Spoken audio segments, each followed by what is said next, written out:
Bueno, como dije, nosotros somos muy críticos al respecto de una parte de la izquierda, ¿no? Tanto en términos ideológicos como de práctica política, porque creemos que las clases trabajadoras en el ámbito del continente europeo bueno, están sufriendo desde luego una degradación de derechos, una devaluación muy importante en sus condiciones de vida y de trabajo, y que todo eso no tiene una respuesta en términos de contestación política, social y de construcción de un espacio alternativo a la altura de las circunstancias. Es curioso comprobar cómo, por ejemplo, el sindicalismo hegemónico es un sindicalismo pactista, entregado, quitando, desde nuestro punto de vista, el caso de, curiosamente, de sindicalismo propio de naciones sin Estado, que además de mantener esa reivindicación de soberanía de sus pueblos, mantiene también una práctica en defensa de los derechos de los trabajadores y trabajadoras, pues de una forma mucho más combativa,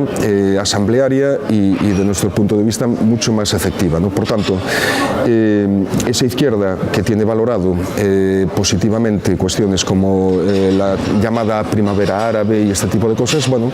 pues desde nuestro punto de vista lo que viene es a continuar, digamos, hipotecadas a respecto de un extraordinario y monumental aparato de propagandístico del capitalismo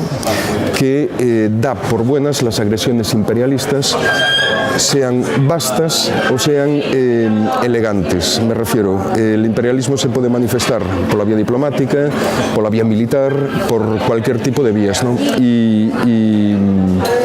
Y desde luego creemos que sectores muy importantes de la izquierda europea se tienen dejado